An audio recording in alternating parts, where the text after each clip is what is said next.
So I know it's hard sometimes to stay with us on Zoom and to be in the sanctuary in masks, but it's so good to be together. It really is. And I do want to share some words of Torah. And at first I was going to amend them, but I do want to teach on a section of Torah this morning, because these are really challenging times. And I think our tradition can really inform us at this moment. And I'm thinking of a prayer that Cantor Zell chanted so beautifully this morning. The words, Unatana Tokef, Kedushat Hayom. Who shall live and who shall die? Who by hunger and who by thirst? Who by storm and who by plague? But repentance, prayer, and charity will transcend the harshness of God's decree. It's an amazing verse, one that I've always wondered about, that somehow amidst life's uncertainty, three things, prayer, repentance, and charity, can actually change the course of our lives. And now in a recent book by Dr. Lisa Miller that I just read a couple of weeks ago, just came out, I've learned that it's actually true. Physiologically, prayer, repentance, and charity can change our brains. We see it on MRIs that the brain actually lights up, turns red in what Miller calls the awakened brain. And in times like these of such pain and fear and uncertainty, I want to suggest that we need a spiritual awakening. We need prayer, repentance, and charity to transcend the harshness of these unsettling times. And so, a true story. This past January, I was in the Berkshires on vacation, and I entered a gym, which I often like to do, even on vacation. But this time I entered a gym, and actually I see Terry. Didn't I see Terry back there? Or Elliot, one of them was back there. They belong to my gym. I noticed a man at the bench press. Really strong guy. He was in his 80s. And he was at the bench press, but wearing his mask beneath his chin. You've seen that before, right? I didn't know what to do, so I decided to just give him a stare. Really give him a good stare. See if he would kind of get the hint. And guess what? He didn't. And so I gently approached him and I said, "Excuse me, sir, can you please wear your mask above your nose and your mouth?" And he looked at me and he raised his mask. And then about 3 minutes later, I looked at him and the mask is down beneath his chin. And so a little frustrated, I gave him a few more stares, and I must admit, I think there was a growl in there too. I was going, And he didn't do anything. And so I approached him again, and I said, "Excuse me, sir, it's the rule of the gym. Can you please wear your mask above your nose and your mouth?" And he raised his mask. And then about 3 minutes later, I see his mask beneath his chin. And so this time, I just decided to skip the stares, skip the growls. I walked right up to him and I said, "Excuse me, sir, you may have been vaccinated, but many of us haven't. And people are dying from this disease. Can you please wear your mask like we're supposed to in the gym?" And he looked at me and he started yelling at me, telling me that he shouldn't have to wear his mask in the gym because it makes it too hard to breathe. And his glasses fog up, and then I'll trip. And it doesn't really matter if he wears his mask anyway because he's 6 feet away from me. And I can't get COVID at 6 feet. And so I replied, "No, I can get COVID at more than 6 feet, especially when you're breathing heavy like you are at the gym. It's science," I said. And he told me to shut up. And so I went downstairs, frustrated and angry, and I told the woman at the front desk to discontinue my weekend membership at the gym.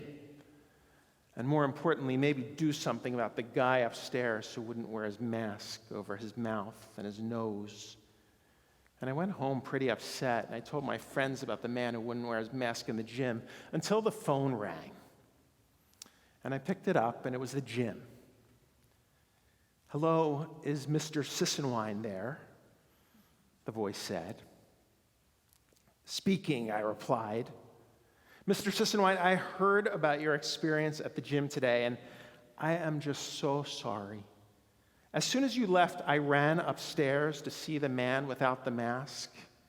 I heard it got a little testy upstairs." Testy. I'd never really used that word before, but okay, testy. "I just want you to know," he said, "he's a longtime member who must have had a really bad day. He's actually the minister in our community.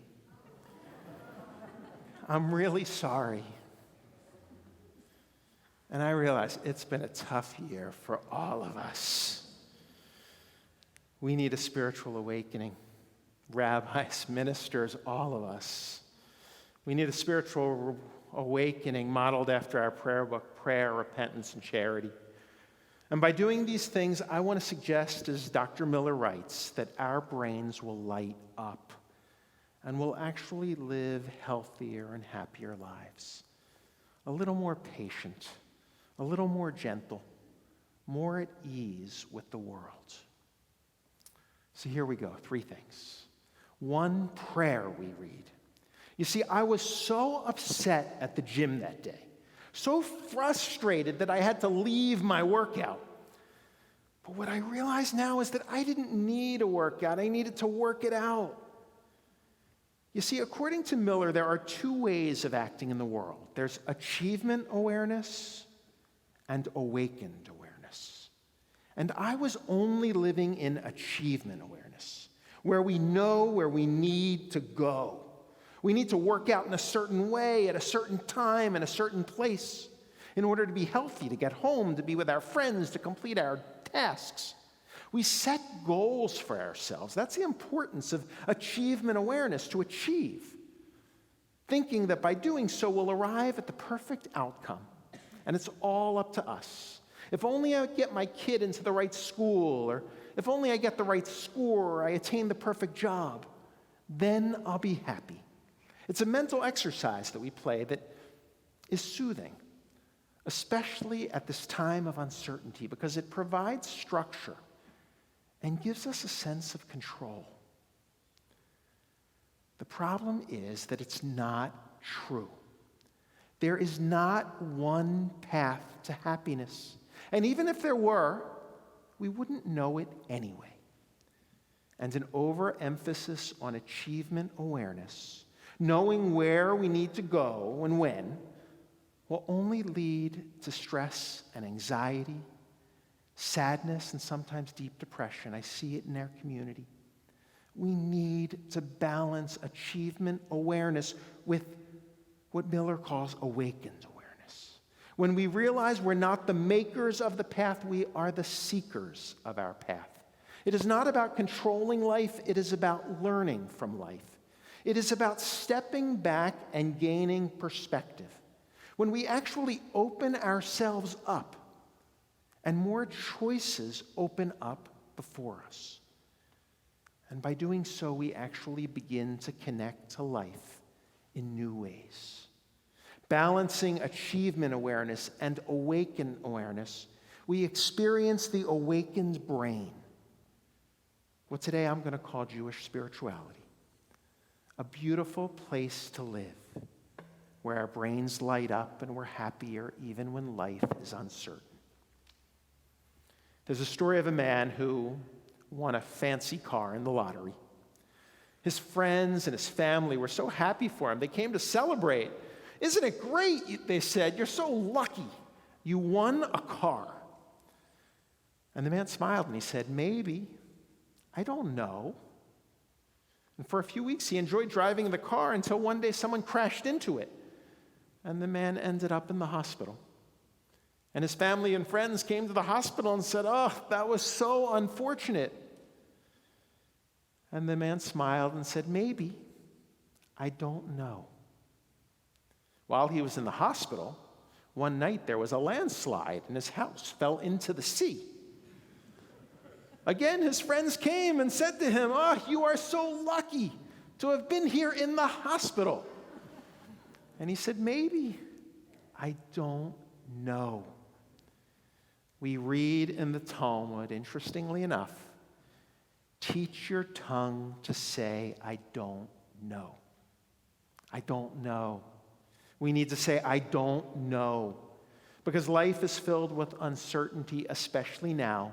And rather than seek to control it, we need to explore it and learn it and live it every day.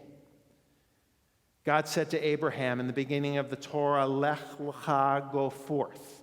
Go forth, journey to a land that I will show you. The interesting thing is God doesn't say exactly where and exactly how. God just says, go. And if you're present on that journey, if you are in the moment, you will be a blessing.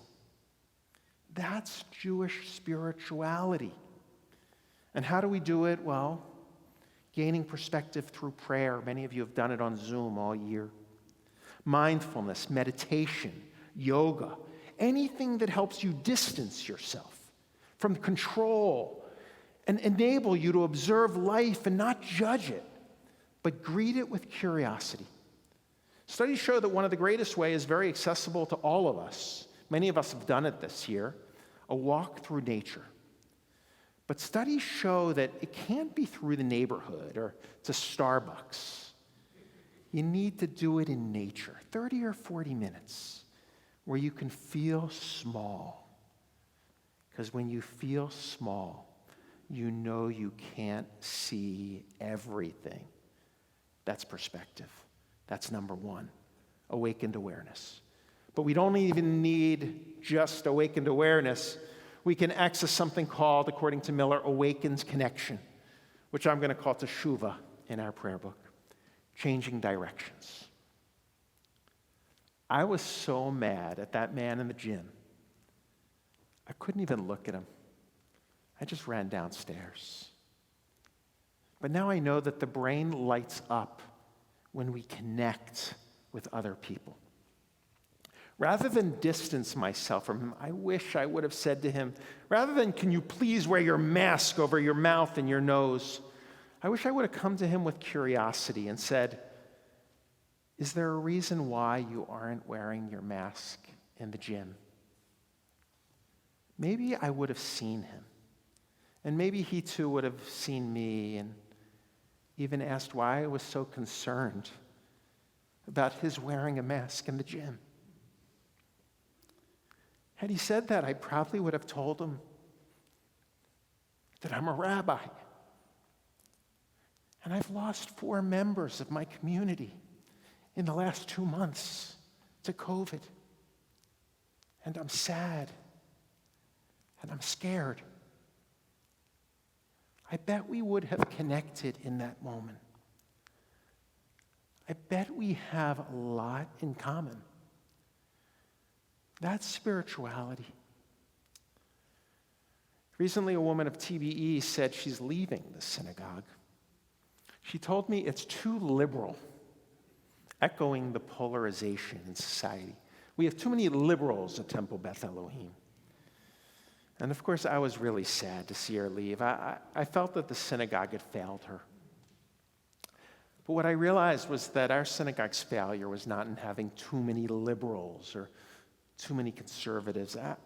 Our failure, my failure, was the inability to teach that woman that Jewish spirituality is to see beyond political difference.